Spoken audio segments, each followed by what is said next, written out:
Bueno, se cumplieron ya 26 meses. 26 meses. Estos son 2 años y 2 y 12, 24, 2 años, 2 meses, sin que nuestro país pueda recuperar la categoría 1 en seguridad aérea. Y mire que con las cosas que pasan en el aeropuerto, las que ve el usuario, entiendo que son muy distintas las que se ven en el otro lado, ¿no? Que tiene que ver con los aviones y con todo el movimiento y con las torres de control, etcétera. Pero como sea, pues los aeropuertos mexicanos no se ven bien, los de la Ciudad de México. Monterrey, Acapulco, otros, Cancún también está muy lleno, La Paz, son aeropuertos que se ve por fuera y por dentro que están bien, pero los de la Ciudad de México está la demanda, pero también hay muchas cosas que pues están en veremos, ¿no? Que no se cumplen. Pero yo le diría que lo que es importante es que a final de julio, como decía el secretario de Infraestructura y Comunicaciones y Transportes, Jorge Nuño, deberían estar las cosas, decir sí o no. Mientras tanto, los efectos están siendo grandes, muy grandes. Las aerolíneas mexicanas perdieron terreno.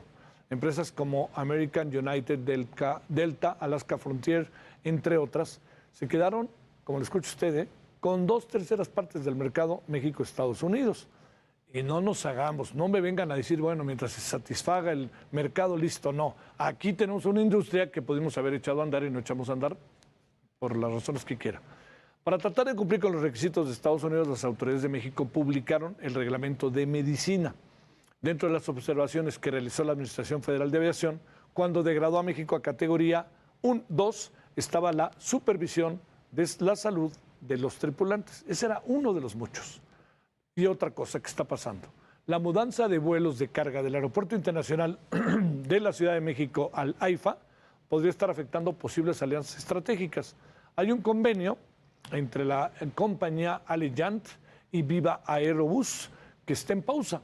El director del aeropuerto, Carlos Velázquez, piensa que todo se debe a que las operaciones de carga se van a trasladar al AIFA, a Santa Lucía. ¿Será o no será? Bueno, le hemos pedido a Rosario Vilés, especialista en aviación, que esté con usted y con nosotros. Querida Rosario, ¿cómo has estado? Muy buenas noches. ¿Qué tal? Buenas noches. Pues aquí con el gusto de estar contigo, con tu auditorio. Y efectivamente lo que dice el almirante Velázquez Tiscareño es muy cierto, porque efectivamente la carta que le envían a la subsecretaria de lo que es Aviación y Asuntos Internacionales al subsecretario de Transporte, le dice precisamente eso, que no hay esta seguridad de que el convenio bilateral entre México y Estados Unidos tenga las condiciones equivalentes para que pues se esté hablando de la transparencia y de que va a existir como el trato nacional que deben tener las aerolíneas de un país y otro, porque pues se les pidió, Estados Unidos pidió específicamente que les dieran más plazo a las aerolíneas cargueras y no se lo dieron, le dieron un pequeño plazo, no el que estaban pidiendo. Ellos estaban pidiendo pues casi un año. Se les dio un poco más hasta septiembre, pero incluso ese decreto se publicó un día antes de que venciera el plazo original. Entonces hay como una serie como de desencuentros que están ahí y que pues la verdad es que sí, para el lenguaje que utilizan normalmente los estadounidenses y para el tipo de tratos que ellos suelen hacer, la verdad es que no estamos, digamos, en la misma sintonía ahora, no estamos hablando el mismo idioma. Para México es muy fácil decir, bueno, la instrucción es que se salgan todas las aerolíneas cargueras del aeropuerto de la Ciudad de México y de acuerdo a lo que los Estados Unidos piensan es en el convenio bilateral esto no sería posible porque no me estás dando ese trato que acordamos respecto a lo que son las cargueras. Sí. Entonces, si esto no me queda claro y esto no está siendo transparente, entonces no puedo estar aceptando una alianza donde mi aerolínea Aleyant, en este caso, que va a estar dentro del convenio, no puede llegar o no hay esa seguridad de que va a llegar al aeropuerto de la Ciudad de México. Le estás impidiendo el día de entrada, desde antes de que ocurra la alianza, le estás impidiendo que entre al aeropuerto de la Ciudad de México por la razón de que se están limitando los slots. Estaban ya limitados y la verdad es que para el futuro es posible que venga otra reducción porque la saturación, según dice el almirante, sigue siendo pues todavía un problema, sobre todo en el área terrestre, no en la parte del número de operaciones que aceptan las pistas, pero sí en los edificios terminales. ¿Qué piensas, Rosario, que manden a Aeroméxico completamente ahora a la Terminal 2 y que le quiten los vuelos que tiene la Terminal 1? ¿Es una forma de presionarlos o es una forma de decir Terminal 2 o váyanse a la IFA? Pues sí, es una manera de decirlo. La verdad es que sí ha estado la presión muy fuerte para limitar cada vez más lo que es la presencia de las aerolíneas en el Aeropuerto Internacional de la Ciudad de México. Y esto pues sí tiene que ver con una manera de presionar a las aerolíneas a que tengan operaciones pues fuera de la ICM, que es lo mismo que decir que se vayan a la IFA, ¿no? Claro. Y la verdad es que esto ha sido muy difícil porque no se les ha dado tampoco pues un entorno de fácil acceso a los pasajeros. Ya no digas a las aerolíneas tienen muchos vuelos allá, pero los vuelos no están llegando al mínimo de factor de ocupación que se requiere. ¿Por qué? Porque los pasajeros son los que no están llegando y no están llegando por una razón muy simple: no existe certeza del acceso. Es decir, no todo el mundo llega en su coche hasta allá. Claro. Entonces tienes que conseguir una manera accesible de que lleguen. ¿Qué pasó en Toluca cuando se abrió a los vuelos comerciales y se hizo pues aquella promoción para que se fueran los vuelos a Toluca? Había shuttles que salían de Santa Fe y del World Trade Center y que eran para las mismas aerolíneas que ellos aceptaban ya desde que llegaba el pasajero con su maleta. Entonces ellos ya sentían que ya era cuestión de la aerolínea llegar al aeropuerto. Ya no era una cuestión de incertidumbre de que si llego tarde el vuelo ya se fue. Entonces esto es algo que no se ha hecho para la IFA y me parece que era algo como muy sencillo de resolver, que no se ha resuelto, porque han querido resolverlo con el tren y pues la verdad es que eso es muy incierto, ¿no? Sí. ¿Lo ves, híjole, me inquieta que acabe como elefante blanco en la IFA?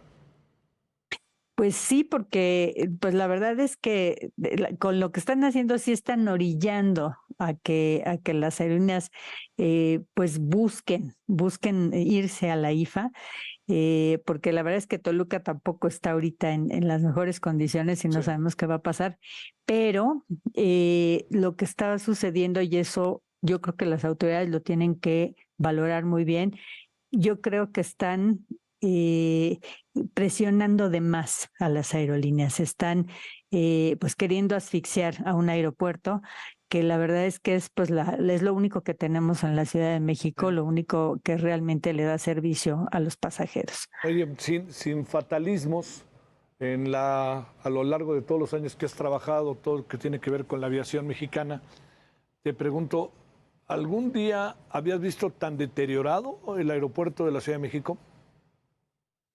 No, nunca. La verdad es que, mira, cuando platicas con el almirante, él justamente habla de eso. Dice, es que está la saturación, no solamente por el número de pasajeros que hay, que es más de lo que las instalaciones pueden tener, sino también por muchas personas que van al aeropuerto a otras cosas, entre otras cosas, a llevar o a recoger pasajeros, que sí se siente esta saturación, pero en las áreas de la parte estéril es donde está peor porque está, pues la verdad, muy deteriorado, pues todo, o sea, los baños, los mosaicos del piso. Ese es otro problema. El aeropuerto no tiene recursos y no los tiene porque los bonos que se colocaron para hacer Texcoco, pues la garantía era la tarifa de uso aeroportuario del aeropuerto de la Ciudad de México, y esa deuda se sigue pagando con un agravante.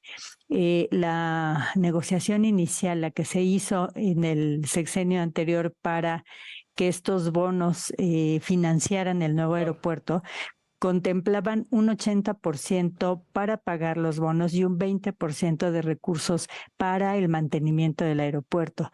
Y cuando se renegociaron, esto ya no quedó así, sino que el 100% de esos bonos, o sea, equivalente a 42 millones de pasajeros, de la TUA se va directamente a pagar esa deuda, lo cual que deja al aeropuerto sin recursos.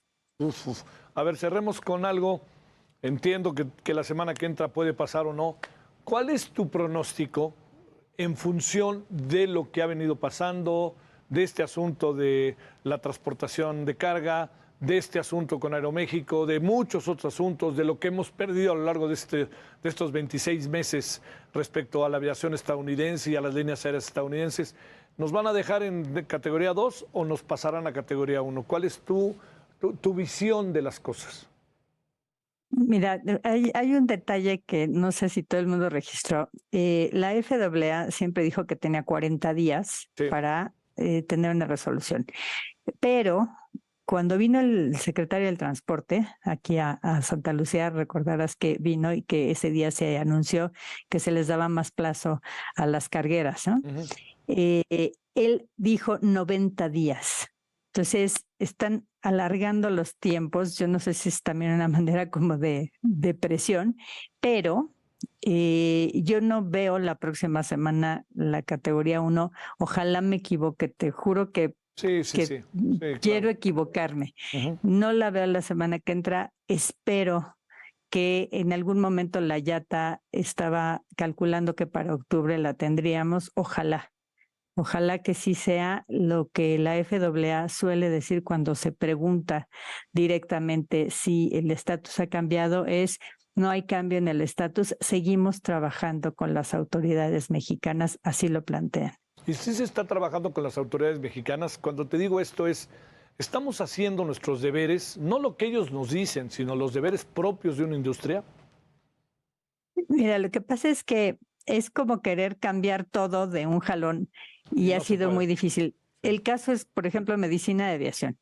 Medicina de aviación ha costado mucho trabajo porque además tiene una camisa de fuerza, o la tenía, ya le están cambiando, que era que los médicos terceros autorizados no podían, en este sexenio se cancelaron.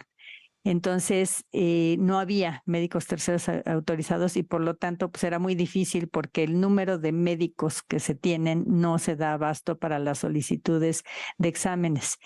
Sin embargo,